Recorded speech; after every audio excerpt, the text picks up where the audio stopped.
I felt groggy. Whatever Hartman had bumped in me was making me numb. I felt like this was happening to someone else. Someone I was watching on television.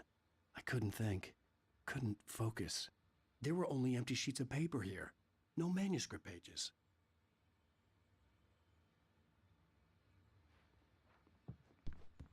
The door was locked.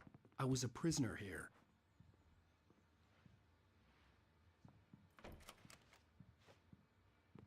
Good evening, Alan. Are we feeling better now? Feeling calm? Yeah. I see you brought your pet gorilla with you. So sure, I'm calm. I get the message. Loud and clear. Why, right. That's the spirit. You're being very brave, Alan. I understand you're confused. I would be more concerned if you weren't suspicious of me. I don't blame you for it. Big of you. Now, why don't you come with me? We'll reacquaint you with my clinic and go over everything you might have forgotten. Little walk and some fresh air? Yes, it will do you good. This corridor is for patients. Most of them aren't here right now. Jack took them out for a fishing trip, except for the ones who are particularly vulnerable, of course. I encourage creativity as a part of the recovery process here at Cauldron Lake Lodge. I specialize in treating artists. I bet you do.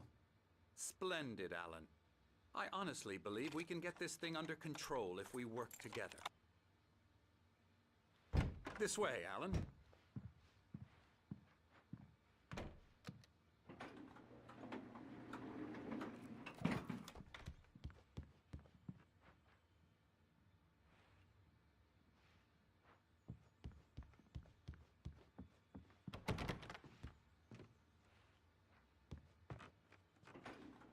Now, Alan, from past experience with you, I know I need to get right into the heart of the matter as quickly as I can after an episode.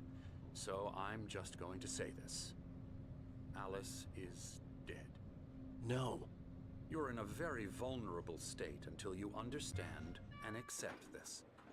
Alice drowned, and you couldn't face that. You're suffering from hallucinations, paranoid delusions, unusual thinking, an obsession about light and darkness, a feeling that everything revolves around you, your thoughts and dreams. Your mind has constructed an elaborate fantasy scenario in which your writings are affecting reality. She has been kidnapped and supernatural forces of darkness are trying to stop you. We go this way, Alan. I wasn't ready for another shot, so I went along with it. He had to be lying. But under the influence of the drug he had given me, I had to fight not to believe his words. It's all in your head. You've been making it up. Apart from the tragic accident with your wife, no one has been killed. Your delusions are just a manifestation of your subconscious mind trying to protect you from the too painful truth. Unless we fight the fantasy, it will return. I know the instinct is to resist me, but think about it. Doesn't this make far more sense than the insane supernatural conspiracy you have concocted in your mind? You're a skeptic by nature, Alan. We both know this. Everything can be explained logically.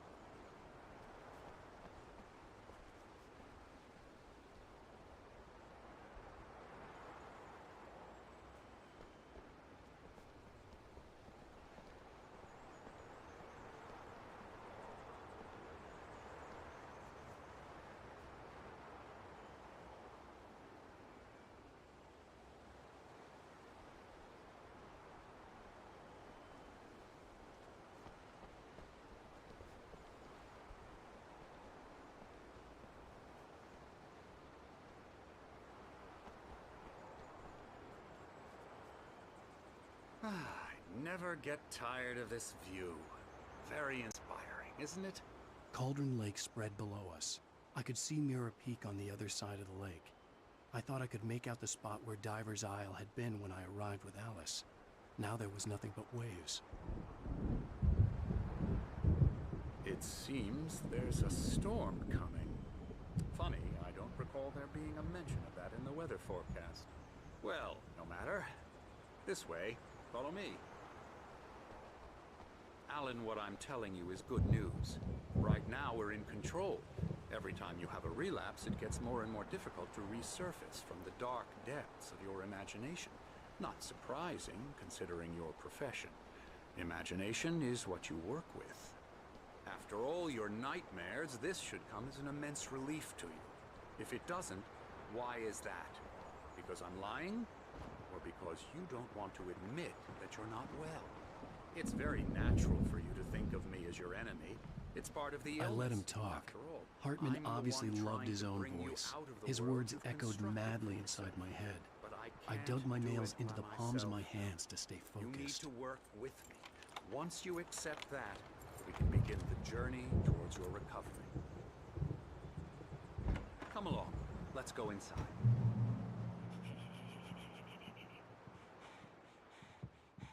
Here's the entrance to the office wing. That's for staff only. You were impressed by my trophies when you first arrived here. I do love to hunt. The great outdoors, man versus nature. It's wonderful stuff. Pretty damn wonderful, yeah.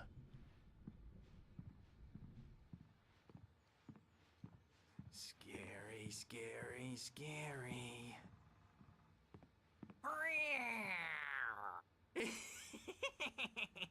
Emerson.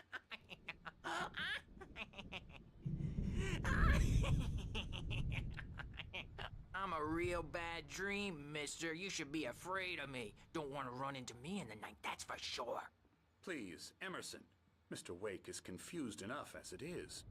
Yeah, you'd like me to go away so you won't be scared. But you can't just decide what kind of dream you have or when you have it. Emerson, Okay. Sorry. Boo. that's Emerson. We're actually making some progress with him, I'm happy to say. He works on Elbow video strike. games. Ooh, yeah. It's trash, of course, but it does I'll get involve him some to the head. small creative effort, which makes him receptive to my therapeutic methods. No kidding.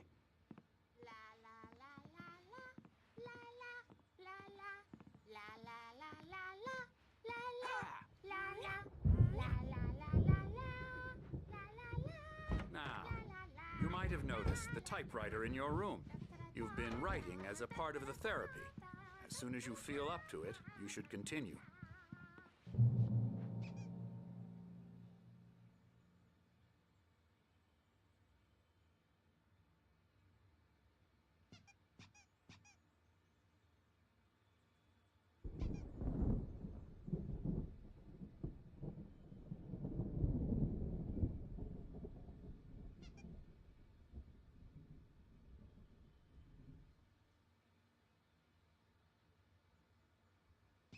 Find that you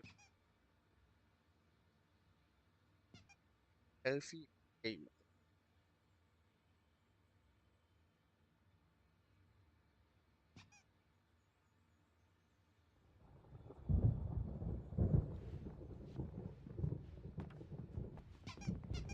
My rheumatism's killing me. There's a storm coming. Oh, what a storm. I hope it wipes this place off the face of the earth. And these two are the Anderson brothers, Odin and Thor. They had a, how should I put this? A heavy metal band in the 70s and 80s called Old Gods of Asgard. They even adopted new first names to complete the image of Viking gods. After the band broke up, they lived on a farm nearby. They are, well, in advanced stages of dementia. They're well cared for, TLC and all that. There's nothing more that can be done. I'm afraid that the rock and roll lifestyle has left its mark. Oh, that won't do. I'm so sorry to cut this short for now, Alan. The power has been acting up. I'd better go check on it. We'll continue this soon. Meanwhile, when you feel up to it, return to your room and try to write. It really is for the best. Don't you think?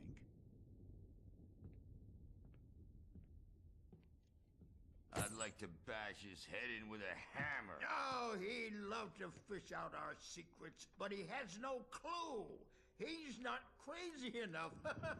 Not crazy like us, Sonny. Yeah! Being crazy's a requirement, Sonny. Who else could understand the world when it's like this? It takes crazy to know crazy. That's the sanest thing I've heard in a while. Zane! You're all right, Tom. Hey, we like him, don't we, bro? He's got to go to the farm. The Anderson Farm. Valhalla! We wrote it all down lest we forget. A crash course. All you need to know to get your head right.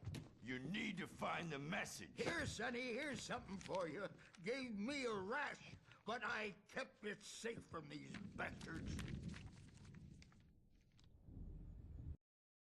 Zane could feel the poems, taking form, shaping things. As he experimented, he imagined he could almost feel the power surging through the keys of the typewriter. It exhilarated him. But there was fear, too. If not for his young assistant Emil, he would have given it up. But Emil convinced him otherwise. He too had a way with words. My head was clearing up, or according to Hartman, I was sinking back into the fantasy. I was convinced he was lying to me about everything. Do that, Birch. Hey, Wake, why don't you humor Dr. Hartman and give the writing a shot, huh? Typewriter's in your room. You can get to your room by those stairs, Wake.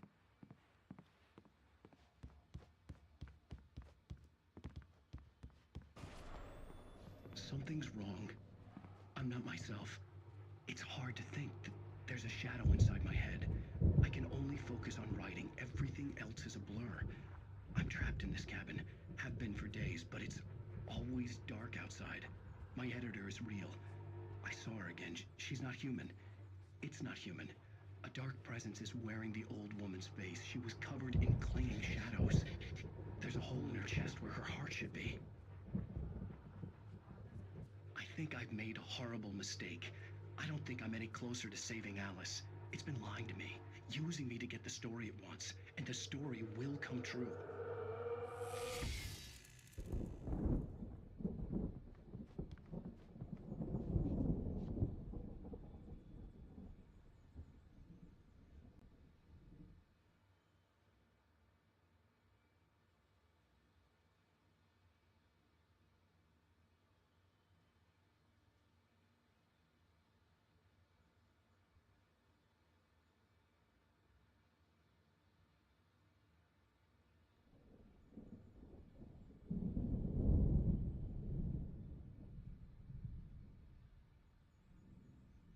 Hartman wanted me to write. I knew I couldn't, but I figured I should just play along for now. It was the only thing I could do with Nurse Birch watching me like a hawk.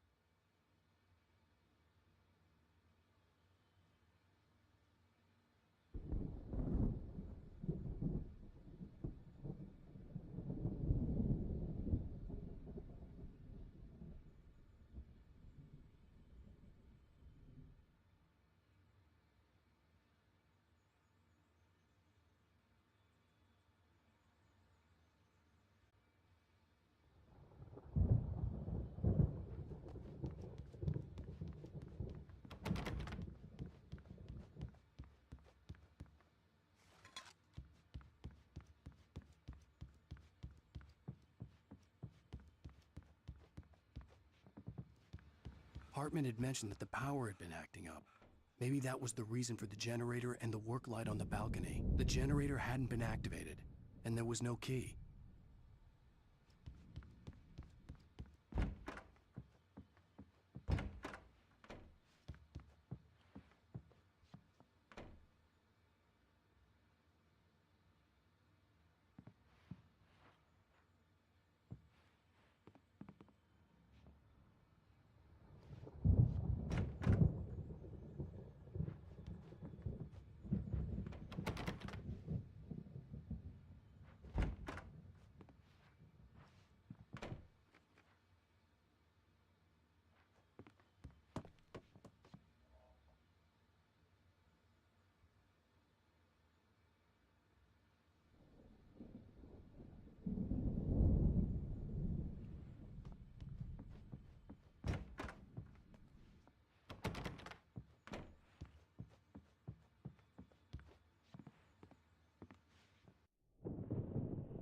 The white glare of the blank page in front of me hurt my eyes.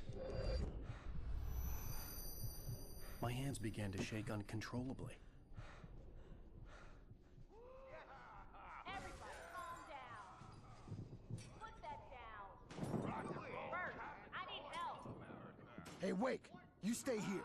I'm gonna go see what's up. You just keep doing what you're doing. Be cool, okay?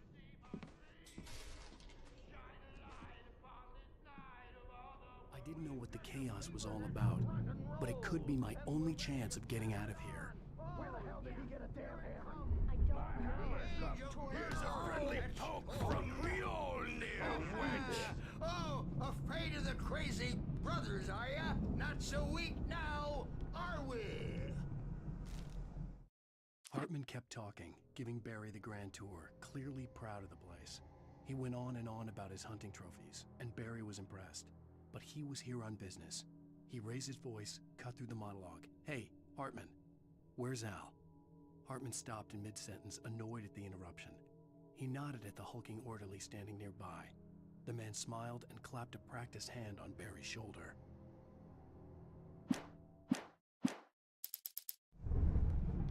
Well, things are unraveling fast, aren't they? Sinclair looked bad. That wasn't a love tap.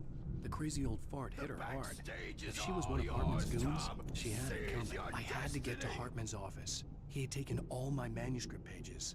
That's where he'd been keeping them. Come out and face the music, Birch! It's time to pay the piper! Maybe you could come out and beat our way. My attention. In it, the clinic staff was standing outside the lodge. I knew the man next to Hartman. He was the kidnapper. Hartman had been playing me all along. The markings on the tape said they were recordings Hartman had made at the sessions with his patients. I saw Alice's name on one of them. For a moment, I couldn't breathe right. Now, Mrs. Wake, can you tell me about Alan's problems? He's more and more out of control all the time. The parties, he's so angry all the time. He's getting violent. Do you mean with you? No, not with me. No, never. Sometimes I almost wish Alan would take a swing at me, because at least that'd lead to a conversation he couldn't just march out of. But no. Alan doesn't really sleep. And the work, well, he's not writing at all. He sits there for hours and just gets more and more frustrated. And I can't talk to him. Yes. Tell me, Mrs. Wake, what would you say to him if he'd listen? I don't know. I want to say, I look at you, and it's not you. Just some stranger who resembles you. Looking out from behind your eyes. And I don't like that guy much. And now it's all gonna go to hell. But you don't ever say this. No. I've tried, but he's not listening. He's too deep in his own problems. Always going on about something else. I'm so afraid I'm gonna lose him. And we're not even talking anymore. He doesn't let me in anymore. Doctor, you need to be careful with him. He's not just going to listen to you and cooperate. He's the most stubborn man I've ever met. Well, I'll be sure to bear that in mind. Hearing her voice, what she was saying made me happy and sick and guilty all at once. Worst of all, I recognized the words. The phone call from her. It had been a cut-up of this. Just a recording. Rudolph Lane's case is interesting. He was completely blocked, and frankly, I was about to discard him as useless. However, once Wake arrived and started writing, something changed in Rudolph. He's producing extraordinary work, increasingly dark pieces. Unfortunately, he doesn't respond to direction at all, and it's my belief that he's not so much a creator as an illustrator.